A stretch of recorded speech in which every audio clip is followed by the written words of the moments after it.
हम थैंक्स करते हैं अजीजों परमेश्वर का, और जिसने अब तक हमें संभाला, और जैसा हम जानते हैं कि प्रभु की आराधना। और आज बहुत से लोग आज की सुबह में उठे थे, लेकिन आज की रात्रि को देख नहीं पाए, इस दुनिया को छोड़कर चले गए मेरे अजीजों। इसलिए जब हम जिंदा जीवतों की जमीन पर हैं, इसलिए जरूरी है कि हम प्रभु का धन्यवाद करें। आमीन। और प्रभु आपको आशीष दे, और परमेश्वर की उपस्थिति में आप लोग बढ़ते चले जाएं, और प्रभु का आत्मा आपकी अगुवाई करे। और जैसा हम जानते हैं परमेश्वर के कलाम को, और जैसा हमने यहाँ लिखा हुआ हेडिंग में कि क्या आप परमेश्वर की योजना को अपनी जिंदगी में जानते हैं। और आइए हम परमेश्वर के कलाम से, मैं आज आपके बीच में एक वचन को लेके आया हूँ, और उस वचन को हम मनन करेंगे आज की रात्रि में। और ये वचन है निर्गमन की पुस्तक, उसका 40 अध्याय और 33 वचन। निर्गमन की पुस्तक उसका 40 अध्याय और 33 वचन। और ये वचन क्या कहता है? ये निर्गमन का अंतिम अध्याय है। निर्गमन की पुस्तक 40 अध्याय और उसका 33 वचन। और ये वचन, ये अध्याय जो है 40, वो निर्गमन का बिल्कुल लास्ट अंतिम अध्याय है। और क्या कहता है परमेश्वर का कलाम? यहाँ पे लिखा है, और उसने निवास के चारों ओर और वेदी के आसपास आंगन की कनात को खड़ा कराया, और आंगन के द्वार के पर्दों को लटका दिया। इस प्रकार मूसा ने सब काम को पूरा किया। हालेलुया। बाइबल बताती है कि मूसा ने सब काम को पूरा किया। और अगर 32 वचन पढ़ता है तो लिखा, और जब जब वे मिलाप वाले तंबू में वह वेदी के पास जाते थे, तब तब वे हाथ पांव धोते, जिस प्रकार यहोवा ने मूसा को आज्ञा दी थी। बाइबल क्या बताती है? निर्गमन की पुस्तक उसका 40 अध्याय और 33 वचन बहुत इंपॉर्टेंट वचन है मेरे अजीजों। और बाइबल बताती है निर्गमन 40 का 33 वचन, और उसने निवास के, अगर हम ध्यान से पढ़े, बाइबल में लिखा है मूसा के बारे में, मूसा ने निवास के चारों ओर और वेदी के आसपास आंगन की कनात को खड़ा कराया, और आंगन के द्वार के पर्दों को लटका दिया। इस प्रकार मूसा ने सब काम को समाप्त कर दिया। बाइबल बताती है कि मूसा ने पर्दे खड़े कराए, कनात खड़ा कराया, और इस प्रकार उसने अपने काम को समाप्त कर दिया। ये मूसा का कौन सा काम था मेरे अजीजों? अगर हम गौर करें, परमेश्वर ने मूसा को एक आज्ञा दी थी, एक मिलाप वाला तंबू बनाना। जैसा मेरा क्वेश्चन है आज आपसे कि क्या आप एक मसीह होने के नाते, एक विश्वासी होने के नाते, क्या आप परमेश्वर की योजना को आपके जीवन में जानते हैं? क्या आप जानते हैं आपके जीवन के लिए परमेश्वर की क्या योजना है? क्या आप जानते हैं परमेश्वर के पास आपके लिए क्या प्लान है? आप इस दुनिया में हैं, आप इस संसार में हैं, आप ऐसे इत्तेफाक से आए नहीं हैं। आपको भेजा गया परमेश्वर ने, आपको भेजा परमेश्वर ने। आप मसीह में हैं, यह आपका इत्तेफाक नहीं है। आप लाए गए हैं मसीह में। क्यों? क्योंकि परमेश्वर के पास आपके लिए एक बेस्ट योजना है। लेकिन आज मेरा क्वेश्चन है मेरे अजीजों कि क्या आप उस योजना को जानते हैं? क्या आप परमेश्वर की प्लानिंग को जानते हैं आपके जीवन में? क्या आप जानते हैं उस उद्देश्य को जो परमेश्वर ने आपके लिए रखा है? क्या आप जानते हैं उस योजना को जो परमेश्वर ने आपके लिए रखी है? यहां पर परमेश्वर ने मूसा को एक आज्ञा दी, एक योजना दी कि मिलाप वाला तंबू बना। परमेश्वर मूसा को आज्ञा दिया, और मूसा उसी योजना के तहत काम करने लगा। और जब निर्गमन 40 का 33 पढ़ते हैं तो बाइबल बताती है, इस प्रकार मूसा ने अपने काम को पूरा कर, इस प्रकार मूसा ने अपने काम को पूरा कर समाप्त कर दिया। परमेश्वर से मूसा को एक योजना मिली, और उसी योजना को मूसा ने पूरा किया। आज क्या मेरे और आपके पास कोई योजना है जो परमेश्वर ने हमें दी है? उसका उत्तर है ना। ध्यान से सुनिएगा, उसका उत्तर है ना। परमेश्वर ने हमें योजना दी है, लेकिन हम उस योजना को जानते नहीं है। परमेश्वर ने हमें एक प्लान दिया है, लेकिन हमने उसको अनसुना कर दिया है। क्यों? क्योंकि हम अपनी योजनाओं में दौड़ रहे हैं, हम अपनी प्लानिंग में दौड़ रहे हैं, हम अपनी मर्जी से अपने जीवन को जी रहे हैं, ना कि परमेश्वर की। मेरे अजीजों, जरूरी है सबसे पहली बात मूसा के समान परमेश्वर की आवाज को सुनना। आज बड़ा अच्छा लगता है, हम एवरी संडे चर्च जाते हैं, हम यूट्यूब पे, फेसबुक पे बहुत से पासवानों को सुनते हैं और हम सुनते हैं परमेश्वर के वचन को। और जब हम संडे चर्च जाते हैं और हम परमेश्वर के दास हमें वचन सुनाते हैं और बड़ा अच्छा लगता है ये कहते हुए, आज का वचन बहुत अच्छा था, आज का वचन बहुत अच्छा था। लेकिन बड़े दुख की बात है, जिसको परमेश्वर बड़ा दुख मानता है कि लोग वचन को सुनते हैं, उस पर गौर करते हैं, पर उसको काम में लागू नहीं करते, उसको जीवन में लागू नहीं करते। मेरे अजीजों, बाइबल क्या बताती है? मूसा ने परमेश्वर की आवाज को सुना और उसने सुनने के बाद उसको इग्नोर नहीं किया, वो उस काम में लग गया जो परमेश्वर ने उसे दिया था, वो उस योजना में लग गया जो परमेश्वर ने उसके लिए रखी थी कि हाँ, एक मिलाप वाला तंबू बनाना है। ये मूसा का प्लान नहीं था, ये प्लान था परमेश्वर का, जो परमेश्वर ने मूसा को दिया था कि मिलाप वाला तंबू बनाना है। हालेलुया, परमेश्वर ने दिया। आज कैसे हम परमेश्वर की उपस्थिति को महसूस कर सकते हैं? कैसे हम परमेश्वर की योजना को जान सकते हैं? हर योजना जो मूसा को मिली वो परमेश्वर की ओर से थी, वो उसकी खुद की नहीं थी। मिलाप वाला तंबू बनाना ये मूसा का प्लान नहीं था, ये परमेश्वर का प्लान था। आज आपके लिए, आपके परिवार के लिए परमेश्वर के पास एक प्लान है, लेकिन क्या हम उस प्लान में हैं? क्या हम उस योजना को पूरा कर रहे हैं?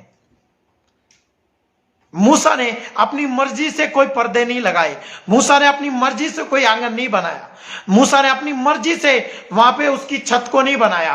परमेश्वर ने उसको बताया था कितने हाथ के ऊंचे पर्दे लगाना, कितना लंबा बनाना, कितनी ऊंची छत बनाना, कितनी चौड़ाई, कितनी लंबाई, कैसे पर्दे लगेंगे, सब कुछ परमेश्वर ने मूसा को पहले से बताया था और उसको योजना को पूरा करना था मूसा ने। हर एक वो योजना जो परमेश्वर ने दी उसको मूसा ने पूरा किया। हालेलुया। बाइबल क्या बताती है? परमेश्वर ने पहले से ही मूसा को बताया था मिलाप वाले तंबू में कैसा मटेरियल लगेगा, क्या लगेगा, कहां पे क्या होगा, सब कुछ पहले से तय था। आज परमेश्वर ने हमारे लिए एक योजना रखी है, कैसे हम उस योजना को जान सकते हैं? आज हम सीखेंगे कैसे हम परमेश्वर की योजना को जान सकते हैं जो आपके जीवन के लिए है। हालेलुया। परमेश्वर का कलाम बताता है, जब हम 40 निर्गमन 40 अध्याय और उसकी 34वीं आयत पढ़ते हैं, बाइबल बताती है, तब बादल मिलाप वाले तंबू पर छा गया और यहोवा का तेज निवास स्थान में भर गया। हालेलुया। आप देखिए 33 वचन निर्गमन 40 का 33 जब हम पढ़ते हैं तो वहां लिखा है मूसा ने अपने काम को, सब काम को जो परमेश्वर ने उसे दिया था उसे पूरा कर समाप्त कर दिया। लेकिन जब 34 पढ़ते हैं तो वहां लिखा है, और उसने लिखा है तब बादल मिलाप वाले तंबू पर छा गया। तब बादल मिलाप वाले तंबू पर छा गया। कब? जब मूसा ने अपने काम को समाप्त कर दिया, तब बादल मिलाप वाले तंबू पर छा गया। हालेलुया। और लिखा, और तब बादल मिलाप वाले तंबू पर छा गया और यहोवा का तेज निवास स्थान में भर गया। हालेलुया। कितना अच्छा है मेरे अजीजों। बाइबल बताती है मूसा ने काम पूरा किया और उधर परमेश्वर की उपस्थिति से वह तंबू भर गया। हालेलुया। बाइबल बताती है हर एक योजना जो परमेश्वर की ओर से है, परमेश्वर उसमें सफलता देंगे। बाइबल क्या बताती है मेरे अजीजों? मूसा ने उधर मिलाप वाला तंबू बनाने के बाद कोई रो रो के बिलक बिलक के उस तंबू में जाके प्रार्थना नहीं किया, प्रभु इस तंबू को आत्मा से भर दे, प्रभु इस तंबू में उपस्थिति दे दे, प्रभु इस तंबू में तेरी महिमा को डाल दे। ऐसा कुछ भी नहीं किया। बाइबल बताती है जैसे मूसा ने काम फिनिश किया तब बादल उस तंबू के ऊपर ठहर गया और वो निवास स्थान से भर गया, वो परमेश्वर की महिमा से भर गया। वो तंबू, उस तंबू में परमेश्वर की बड़ी महिमा को देखने को मिली। हालेलुया। बाइबल क्या बताती है मेरे अजीजों, परमेश्वर की योजना को सिर्फ पा लेना काफी नहीं है, उसमें काम करना भी जरूरी है। और जब हम उसमें काम करेंगे तब परमेश्वर हमें सफलता देंगे। जब हम उस योजना में चलेंगे तब परमेश्वर हमें सफलता देंगे। जब हम उस योजना के अनुसार काम करेंगे तब परमेश्वर हमें बरकत देंगे। बाइबल क्या कहती है, उसने कहा मैं तेरे हाथ के कामों में आशीष दूंगा। उसने कहा मैं तेरे सब कामों को सफल करूंगा, मैं तेरी युक्ति को सफल करूंगा, मैं तेरे मन की इच्छाओं को पूरा करूंगा। हालेलुया। परमेश्वर का वचन क्या बताता है मेरे अजीजों, सर्वप्रथम अगर वो निवास स्थान आज परमेश्वर की महिमा से भर गया है, इसका रीजन है कि वो निवास स्थान, वो तंबू बनाने के लिए परमेश्वर ने उससे कहा था। क्या जो काम आज आप कर रहे हैं, क्या परमेश्वर ने वो करने के लिए आपको बोला है? जो काम आज आप कर रहे हैं, क्या परमेश्वर ने वो काम करने के लिए बोला है? नहीं। कई बार बहुत से लोग आज बिजनेस शुरू करते हैं और बिजनेस फेल हो जाते हैं। बहुत से लोग अपनी योजनाएं बनाते हैं और वो योजनाओं से ठेस खा के बैठ जाते हैं। क्यों? क्योंकि क्या हमने पूछा है परमेश्वर तेरी मर्जी क्या है? परमेश्वर तेरी इच्छा क्या है? परमेश्वर तेरा प्लान क्या है? नहीं। और जब हम परमेश्वर का प्लान नहीं पूछते, इसलिए वो तंबू खाली रह जाते हैं, वो बिजनेस फेल हो जाते हैं और फिर हम रोते हैं, हम दुखी होते हैं कि परमेश्वर ने मेरी प्रार्थना को नहीं सुना। मेरे अजीजों, आप पूछें कि परमेश्वर क्या आपकी योजना है? क्या ये आपकी योजना है मेरे लिए? हालेलुया।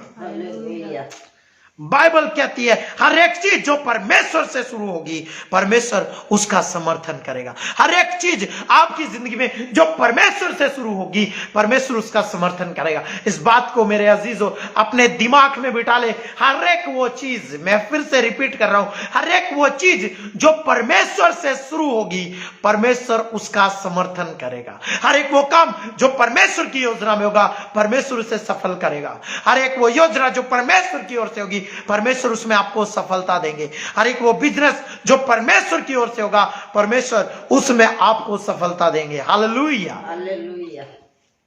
आज मेरे अजीजों, आज हम काम करते हैं लोगों को देखकर, आज हम काम करते हैं लोगों के कहने पर। जिंदगी में हमेशा याद रखें दो बात। पहली कि किसी के कहने से काम ना करें और दूसरी किसी को देखकर काम ना करें। इसका मतलब क्या है? आपके पास पैसा है और आपको लग रहा है मैं पैसे से बिजनेस करूं और आपको लग रहा है कि पड़ोसी ब्याज पे पैसा देता है, मैं भी ब्याज पे पैसा दूं। आप पड़ोसी को देखकर अमीर बनने के सपने देखेंगे तो बाइबल क्या कहती है? आपका पैसा डूब जाएगा। क्यों? क्योंकि परमेश्वर के वचन में लिखा है कि आप अपना पैसा ब्याज पे नहीं दे सकते। एक विश्वासी होने के नाते, परमेश्वर का जन होने के नाते आप अपना पैसा ब्याज पे नहीं चढ़ा सकते। इसलिए परमेश्वर की इच्छा के विरुद्ध आपने काम किया, इसलिए आपका पैसा डूब जाएगा। और फिर हम रोते हैं, पासी दुआ कर दो मेरा पैसा नहीं आ रहा, पासी प्रार्थना कर दो मेरा पैसा फंस गया। क्या परमेश्वर से पूछा था कि परमेश्वर मैं ब्याज पे पैसा दे रहा हूं? नहीं, इसलिए पैसा मर गया। कई बार हमें लगता है पड़ोसियों ने पैसा लगा दिया बिजनेस में, उन्होंने बिजनेस खोल दिया, उन्होंने होटल खोल दिया और मैं भी होटल खोलूंगा, मेरा होटल भी चलेगा, और होटल फेल हो जाता है। क्यों? क्योंकि हमारे पास हलवाई नहीं मिलता। और फिर हम ढूंढते हैं, पासी दुआ कर दो अच्छा हलवाई मिल जाए अच्छा कारीगर मिल जाए, अच्छा रोटी पकाने वाला मिल जाए, नहीं मिलेगा। क्यों? क्योंकि परमेश्वर की योजना में आप नहीं है। इसलिए हम कई दुख उठाते हैं। कब? जब हम परमेश्वर के वचन के विरोध में काम करते हैं, जब हम परमेश्वर की योजना के विरोध में काम करते हैं, क्योंकि हम परमेश्वर की नहीं अपनी योजना में काम कर रहे हैं। फिर कोई आता है हमारा रिश्तेदार घर पे और वो बोलता है, ओ हो तू गड्डी पाले और गड्डी चला दे, टैक्सी में चला दे गड्डी, और हम गड्डियां लेकर टैक्सी में चला देते हैं। क्यों? क्योंकि रिश्तेदार ने कहा है, और गड्डियां घर खड़ी हैं। मतलब क्या है? क्यों हम दुख उठा रहे हैं? फिर हम बोलते हैं पासी दुआ कर दो, काम नहीं है, पासी दुआ कर दो, काम नहीं है। शादियों के सीजन चल रहे हैं, लोगों के काम चल रहे हैं, पर हमारे पास काम नहीं है। क्यों? क्योंकि परमेश्वर ने यह काम आपके लिए रखा ही नहीं है। आप लोगों को देखकर काम में आए हैं, आप लोगों के कहने से काम में आए हैं, इसलिए दुख उठाते हैं। इवन अगर मैं आपको बताऊं, आज बहुत से पासवान लोग हैं जो टुकड़ों के भिखारी हो गए। उसका रीजन क्या है? उसका मतलब क्या है? उसका मतलब यह है कि जो कोई काम नहीं कर रहा वो पास्टर बना दो, वो पास्टर बनेगा। वो देखता है चलो भाई चर्च चलाना आसान है, प्रार्थना करेंगे लोग चंगे हो जाएंगे, ऑफिशियली लोग चंगे होंगे। बाइबल में लिखा है विश्वास करने वालों के अंदर ये चिन्ह पाए जाएंगे, वो दुष्ट आत्माओं को निकालेंगे, वो बीमारों पर हाथ रखेंगे, बीमार चंगे हो जाएंगे। लेकिन इससे आपके हाथ रखने से, दुष्ट आत्मा निकलने से, आपके द्वारा चंगाई होने से आप पासवान नहीं है। लेकिन आज लोग लोगों को देखकर सेवकाई में आते हैं, और फिर वो सेवकाई में आने के बाद दुखों में चले जाते हैं। वो बढ़ते नहीं है, वो फूलते नहीं है, वो फलते नहीं है। रीजन क्या है? रीजन यह है कि परमेश्वर ने उन्हें इस कार्य के लिए नहीं बुलाया। परमेश्वर ने उन्हें सेवकाई के लिए नहीं बुलाया। इसलिए हम सेवकाई में आए हैं लोगों को देखकर, और ऐसे लोग जो लोगों का देखकर, लोगों के कहने से सेवा में आ जाते हैं, पास्टरगिरी करते हैं, वो फेल हो जाते हैं अपनी लाइफ में, और इसलिए वो टुकड़ों के भिखारी हो जाते हैं। मेरे अजीजों, मैं पूछना चाहता हूं, क्या आप परमेश्वर की योजना में हैं? क्या आप परमेश्वर की प्लानिंग में हैं? क्या आप परमेश्वर की इच्छा में हैं? बाइबल बताती है मूसा परमेश्वर की इच्छा में था, मूसा परमेश्वर की योजना में था, इसलिए वो मिलाप वाला तंबू परमेश्वर की महिमा से भर गया।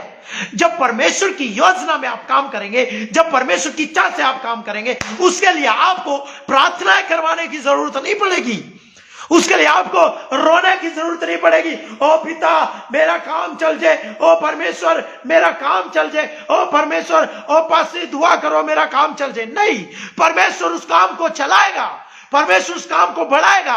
कब? जब आप परमेश्वर की योजना में होंगे। हालेलुया। परमेश्वर की योजना, जो काम परमेश्वर की इच्छा से शुरू होगा, परमेश्वर उसका समर्थन करेंगे, परमेश्वर उसमें सम्मिलित होगा। किसमें? जो काम प्रभु की इच्छा से होगा। तो आप सोचिए, जो आप कर रहे हैं, क्या परमेश्वर की इच्छा उसमें है? आज लोग दुखों में है, परेशानियों में, समस्याओं में। ये बीमारियां नहीं है, ये रोग नहीं है, ये श्राप नहीं है, बल्कि लोग अपने कामों के कारण दुखों में पड़ गए हैं। अपने कामों के कारण लोग कर्जों में पड़ गए हैं, अपने कामों के कारण लोग फेल हो गए अपनी लाइफ में। क्यों? क्योंकि उन्होंने परमेश्वर की इच्छा को नहीं जाना, उन्होंने परमेश्वर की योजना को नहीं जाना। अगर हम बाइबल को पढ़ें, अगर हम बाइबल को ध्यान से पढ़ें, तो बाइबल बताती है, गिनती की पुस्तक और उसका 9 अध्याय और 17 से 19 वचन। गिनती की पुस्तक 9 अध्याय और उसका 17 से 19 वचन हम पढ़ेंगे। गिनती 9 और उसका 17 से 19। एक बहुत अच्छी बात यहां पर लिखी है, और यहां ऐसा लिखा, गिनती की पुस्तक 9 अध्याय उसका 17 से 19 वचन में पढ़ रहा हूं, और यहां ऐसा लिखा, और जब जब वह बादल तंबू पर से उठ जाता, तब इजरायली प्रस्थान करते थे, और जिस स्थान पर बादल ठहर जाता वहीं इजरायली अपने डेरे खड़े करते थे। बाइबल बताती है तंबू को लेकर वो चल रहे थे। बाइबल बताती है जब जब वह बादल तंबू पर से उठ जाता था तब इजरायली चलते थे, और जब वो बादल जिस स्थान पर बादल ठहर जाता वहीं पर इजरायली अपने डेरे खड़े करते थे। अब तंबू को वो लेके चल रहे थे। जब जब तंबू के ऊपर से बादल उठ जाता था तब इजरायली अपनी झुग्गियों को उठाते थे, अपने टेंट को खोलते थे और चल पड़ते थे, चलते थे, सफर करते थे। लेकिन जब देखते थे कि तंबू के ऊपर बादल आ गया है तो उसी स्थान पे वो ठहर जाते थे, उसी स्थान पे अपने डेरे खड़े करते थे। हालेलुया। आप देखिए पवित्र आत्मा की अगुवाई में चलना कोई आसान काम नहीं है मेरे अजीजों। ये महिमा जो है पवित्र आत्मा की अगुवाई को बता रही है। आज जब हम अपने काम शुरू कर रहे हैं कि हम पूछते हैं पवित्र आत्मा उसमें है, जो काम मैं कर रहा हूं क्या पवित्र आत्मा उसमें है, जो योजना में बना रहा हूं क्या पवित्र आत्मा उसमें है, या तंबू में पवित्र आत्मा का अभिषेक था, सामर्थ्य मस्सा था परमेश्वर का। और जब पवित्र आत्मा, जब सामर्थ्य रुकता था, जब बादल तंबू के ऊपर ठहरता था इजरायली ठहर जाते थे। जब बादल उठ जाता था तब इजरायली चलते थे। हुआ क्या है, बाइबल क्या बताती है, सुनिएगा ध्यान से। आगे हम पढ़ते हैं, लिखा यहोवा की आज्ञा से इजरायली कूच करते थे। मतलब यहोवा की आज्ञा से इजरायली चलते थे, और यहोवा ही की आज्ञा से वे डेरे खड़े भी करते थे। और जितने दिन तक वह बादल निवास पर ठहरा रहता उतने दिन तक वे डेरे डाले पड़े रहते थे। जितने दिन तक बादल ठहरता था उतने दिन तक इजरायली वहीं पे पड़े रहते थे। चाहे वो रेगिस्तान हो, वो जंगल हो, जहां भी बादल ठहर गया वहीं पर इजरायली रुक जाते थे, फिर आगे नहीं चलते थे। वो पवित्र आत्मा की अगुवाई से चलते थे। हुआ क्या, आगे देखिए, और जब जब बादल बहुत दिन निवास पर छाया रहता तब इजरायली यहोवा की आज्ञा मानते और प्रस्थान नहीं करते थे, फिर यहोवा की आज्ञा ही से प्रस्थान करते थे। 21 वचन में लिखा, और कभी कभी बादल केवल संध्या से भोर तक रहता, और जब वह भोर को उठ जाता था तब वे प्रस्थान करते थे, और यदि वह रात दिन बराबर रहता तो बादल उठ जाता। देखिए परमेश्वर का वचन बता रहा है कभी कभी बादल केवल भोर तक ही रहता था, कभी कभी शाम तक ही रहता था। सुनिए अब होता क्या है, इजरायली चल रहे हैं, अचानक से बादल आके ठहर गया, इजरायली रुक गए, इजरायलियों ने टेंट गाटा, इजरायलियों ने तंबू खड़े किए और इजरायली वहां पर रुक गए और आराम से खाना बना रहे हैं, खा रहे हैं और पूरा मस्ती में है। उधर परमेश्वर मन्ना गिरा रहा है, इजरायली खा रहे हैं, मौज मार रहे हैं। लेकिन अचानक से अभी टेंट गड़े ही थे, अभी काम खत्म ही हुआ था, अभी वो लिटे ही थे और अचानक से बादल उठ गया और फिर इजरायलियों ने टेंट पाड़े, फिर चल पड़े। और जैसे ही चले अगली सुबह फिर से बादल आ गया, फिर से टेंट गाड़े, अभी टेंट गाड़े थे, फिर बादल उठ गया और फिर चल पड़े। बाइबल क्या बताती है मेरे अजीजों, बाइबल बताती है, आप सोचिए कोई व्यक्ति आपको काम करने के लिए बोल रहा है और पहले वो बोलता आ जा, फिर बोलता रहने दे, और फिर अचानक से बोलता है कि आ जा, और फिर बोलता है कि रुक रहने दे रहने दे, लेकिन वो फिर बोलता है आ जा। अब सोचिए अगर एक व्यक्ति बोल रहा है आ जा, फिर बोल रहा है रुक जा, फिर बोल रहा है आ जा, आप फिर उठ के चलते रहो, फिर बोलता है रहने दे, हम इरिटेट हो जाएंगे अपनी लाइफ में। लेकिन इजरायली बाइबल बताती है यहोवा की आज्ञा के अनुसार कर रहे थे। हालेलुया, वो आज्ञा मान रहे थे परमेश्वर की। मेरे अजीजों, पवित्र आत्मा की अगुवाई में चलना कोई आसान बात नहीं है। इसलिए अगर हम पवित्र आत्मा की अगुवाई में नहीं चलेंगे हम अपनी लाइफ में निकम्मे रह जाएंगे। अगर हम पवित्र आत्मा की नहीं सुनेंगे, परमेश्वर की योजना में नहीं चलेंगे, हम निसफल रहेंगे अपनी लाइफ में। कई बार हमें बड़ा इरिटेट होता है, हमें जी नहीं करता परमेश्वर की आज्ञा को मानने के लिए। कई बार जब ऐसी परिस्थितियां आती हैं, जब घर में खुद की बच्चों की फीस भरने के लिए पैसा ना हो, लेकिन हमारे हाथ में जब पैसा है और हम सोचते हैं कि दसवांश दूं तो कैसे दूं, और हम प्रभु की आज्ञा को तोड़ देते हैं, आंख बंद कर लेते हैं। सोचिए, इजराइलियों ने वैसा नहीं किया। इजराइली अगर नींद में भी थे और जब उनको मालूम हुआ कि बादल उठ गया है तो वो उठ के दौड़ने लग जाते थे। कई बार दुखों में प्रभु की उपस्थिति में बने रहना बड़ा दुखदायक होता है, लेकिन मैं आपको बताना चाहता हूं, अगर आप प्रभु की उपस्थिति में हैं, परमेश्वर आपके शोक को आनंद में बदल देगा। हालेलुया। क्योंकि परमेश्वर इजराइलियों को स्थान पे लेके जाना चाहता था जहां दूध और मधु की धाराएं बहती थी। अगर आप दुखों में चल रहे हैं, अगर आप दुखों में खड़े हैं, तो मूसा ने कहा अड़े रहो, खड़े रहो और परमेश्वर के उद्धार के काम को देखोगे। अगर आप प्रभु की उपस्थिति में खड़े हैं तो परमेश्वर के उद्धार के काम आपके लिए है। अगर आप परमेश्वर की योजना में हैं, परमेश्वर के उद्धार के काम आपके लिए है। अगर आप परमेश्वर के वचन पर हैं तो परमेश्वर के उद्धार के काम आपके लिए है। अगर आप प्रभु की उपस्थिति में बड़े हुए हैं, मैं बता रहा हूं, आप गवाहियों के साथ वापिस आएंगे। हालेलुया। बाइबल बताती है उस तंबू में परमेश्वर की सामर्थ आके ठहर गई।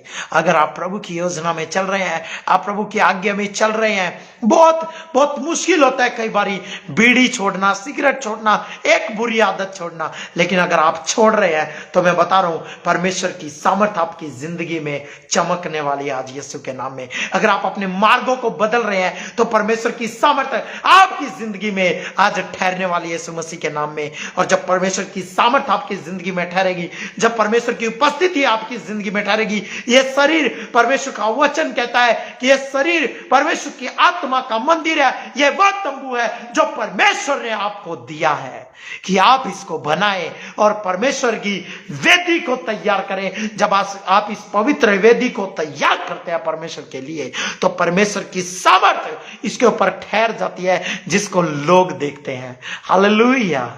परमेश्वर आपको ब्लेस करें मेरे अजीजों। आज ये तंबू परमेश्वर ने आपको दिया है, इसलिए क्या आप इसको प्रभु की इच्छा के अनुसार बना रहे हैं? क्या आप इस तंबू को परमेश्वर की योजना में बना रहे हैं? क्या आप इस तंबू को परमेश्वर की योजना में चला रहे हैं? अगर आप इस मंदिर को, इस तंबू को प्रभु की अगुवाई में लेकर जाएंगे तो बाइबल कहती है परमेश्वर का आत्मा आपके अंदर वास करता है और प्रभु का सामर्थ्य आपकी जिंदगी से बहेगा। प्रभु यीशु मसीह ने कहा जो मुझ में से पिएगा उसके अंदर से जीवन के जल की नदियां बह निकलेंगी। परमेश्वर की सामर्थ्य आपके ऊपर ठहर जाएगी और लोग देखेंगे उस महिमा को। जब आपका जीवन गवाहियों के साथ खड़ा होगा, जब आपका जीवन बड़ी ब्लेसिंग के साथ खड़ा होगा, तब लोग आपको देखकर परमेश्वर की महिमा करेंगे। मेरा क्वेश्चन है कि क्या आज आप परमेश्वर की योजना में हैं? आज हम दुखी हो जाते हैं, निराश हो जाते हैं, उदास हो जाते हैं। ओ परमेश्वर मेरा काम नहीं बन रहा, ओ परमेश्वर मेरा बिजनेस नहीं चल रहा, ओ परमेश्वर मेरे अंदर सफलता नहीं है, ओ परमेश्वर। अब परमेश्वर को उल्हाना देने की बजाय अपने काम को चेंज करें, अपने ट्रैक को चेंज करके देखें और परमेश्वर से पूछे परमेश्वर आप क्या चाहते हैं, मैं क्या काम करूं? आप क्या चाहते हैं प्रभु? आपकी योजना क्या है मेरे जीवन के लिए? जब आप प्रभु की योजना को जानेंगे मेरे अजीजों, बाइबल कहते हैं आप निराश नहीं होंगे, आप गवाहियों के साथ वापिस आएंगे। क्योंकि वो तंबू जो परमेश्वर की योजना में बनाया गया, परमेश्वर की महिमा उसके ऊपर ठहर गई। मेरा खुदा आपके काम में ब्लेसिंग देगा, आशीष देगा, क्योंकि उसने यहोशू को कहा कि ये व्यवस्था की यह पुस्तक तेरे चित्त से कभी उतरने ना पाए, दिन रात इसी में ध्यान लगाए रहना। ऐसा करने से तेरे सब काम सफल होंगे और तू बलशाली होगा। हालेलुया। जब हम वचन पर बने रहेंगे तब परमेश्वर हमें बलशाली करेंगे। जब हम वचन पर बने रहेंगे तब परमेश्वर हमारे कामों को सफल करेंगे। मेरा परमेश्वर आपके कामों में सफलता दे, मेरा परमेश्वर आपको समझ दे और आप उसकी योजना को समझे, आप उसकी अगुवाई में चले, आप उसकी अधीनता में चले और आपके जीवन के द्वारा हजारों लोग खुदा को जाने और प्रभु का सामर्थ्य आपकी जिंदगी में काम करे। परमेश्वर आपको इन वचनों के द्वारा आशीष दे। प्रभु आपको बहुत ब्लेस करे और ये साल आपकी जिंदगी में आशीषों का साल हो। अगर आप अपनी जिंदगी में ट्रैक से उतर गए हैं, अगर आप मसीह की पटरी से, आप यीशु की लाइफ से उतर गए हैं, तो मेरी प्रार्थना है परमेश्वर आज आपको वापस लेकर आए, आप उस ट्रैक पे चले जो स्वर्ग की ओर लेकर जाता है। हालेलुया। और आपका जीवन गवाहियों के साथ खड़ा हो, आपके जीवन के द्वारा बहुत तेरे लोग उस खुदा को जाने। प्रभु आपको आशीष दे। मैं पास्टर रमेश, आप सबको जय मसीह की।